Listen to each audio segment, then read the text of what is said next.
রাত 4:15। মুয়াজ্জিন মাইকে ফজরের আজান দিচ্ছে। পাশ ফিরে উঠতে যাব, তখনই খেলাম বড় ধরনের একটা ধাক্কা। আবসা আলোতে দেখলাম আমার মতো দেখতে পাশে একজন শুয়ে আছে। এইটা আবার কে? ভয়ে ভয়ে তাকে নাড়া দিলাম। দেখলাম অচেতন, কোনো কথা বলছে না, শরীর ঠান্ডা। কিছুক্ষণ পরেই মনে হলো ভদ্রলোক মারা গেছেন। চিন্তা করলাম, এই লাশটা এখানে কেন? আবার দেখতে পুরোপুরি আমার মতো। স্বপ্ন দেখছি না তো? না, সত্যিই তো। অনেকক্ষণ চিৎকার করে সবাইকে ডাকার চেষ্টা করলাম, কিন্তু কেউই আসছে না।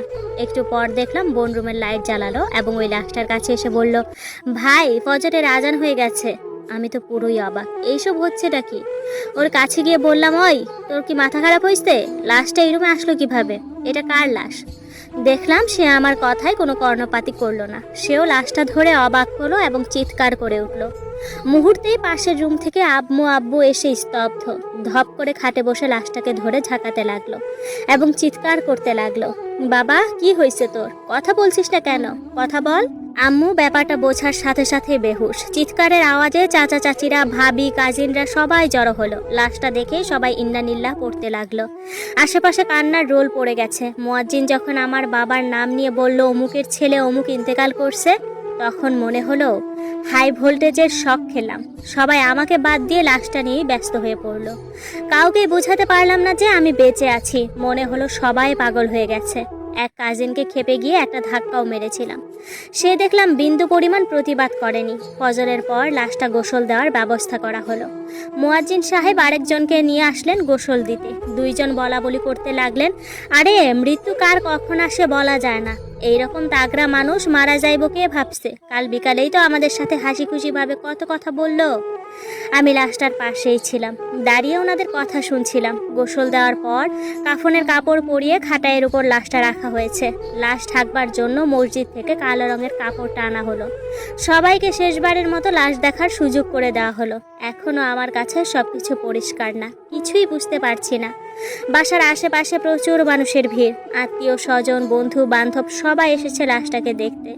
কত পরিচিত মানুষ কান্নাকাটি করছে, কিন্তু কাউকে বোঝাতে পারলাম না আমি মারা যাইনি, আমি বেঁচে আছি। এটা অন্য কারো লাশ। কেউ আমার কথা শুনতেই পারছে না। জোহরের পর জানাজা, আজান হয়ে গেছে। লাশ নিয়ে যাওয়ার মুহূর্তে আম্মু আর বোন লাশ ধরে সে কি কান্না! আত্মীয়রাও কেঁদে উঠল।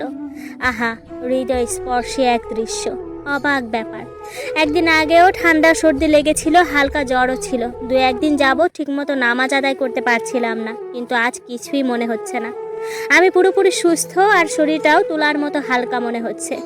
যাই হোক, লাশ চৌরাস্তা ঈদগাহ মাঠে জানাজার জন্য নিয়ে যাওয়া হলো। ঈদগাহ মাঠ লোকারণ্য, একটুও জায়গা খালি ছিল না। বাবা হালকা একটু কথা বলার পর ইমাম সাহেব একটু বয়ান করে জানাজা পড়ালেন। জানাজা শেষে লাশ কবরস্থানে নিয়ে যাওয়া হলো। সেখানে গিয়ে দেখলাম দাদুর কবরের পাশেই একটা কবর খনন করা হয়েছে। ঠিকঠাকভাবে লাশ দাফন করে সবাই আত্মার মাগফিরাতের জন্য দোয়া পড়তে লাগলো। মুনাজাত শেষে সবাই যার যার মতো চলে গেল, কিন্তু বাবা বসে থাকলো। তাকেও জোর করে নিয়ে যাওয়া হলো। অবশেষে আমার কাছে সব পরিষ্কার হতে লাগলো যে আসলেই আমি আর এই জগতে নেই। যদি আরেকটা সুযোগ পেতাম তাহলে কত যে আমল করতাম, সব সময় মসজিদ মাদ্রাসাতেই পড়ে থাকতাম। কিন্তু তা তো আর হবার নয়। একটু পর দেখি আমি ওই বডিটার মধ্যে যাচ্ছি। আমি পুরোপুরি নিজেকে ফিরে পেলাম। কি চারদিকে অন্ধকার আর অন্ধকার। অনেক ভয়ে আছি, হয়তো একটু পরে মুনকির নাকির আসবে, বিভিন্ন প্রশ্ন জিজ্ঞাসা করবে। না পারলেই শুরু হবে আযাব। শুয়ে শুয়ে অন্ধকার ঘরে পুরো ঘটনাটা চিন্তা করলাম। ভাবলাম এগুলো হচ্ছেই, একদিন তো হবেই। হঠাৎ শোয়া থেকে উঠে বসলাম। শরীরের প্রতিটা লোম দাঁড়িয়ে গেছে। এই স্বপ্ন আমাকে বদলে দিতে সাহায্য করবে। প্রতিটা মানুষের এভাবেই প্রতিদিন মৃত্যুকে স্মরণ করা উচিত। আল্লাহ আমাদের 5 ওয়াক্ত নামাজ আদায় করার তৌফিক দান করুক। আমিন।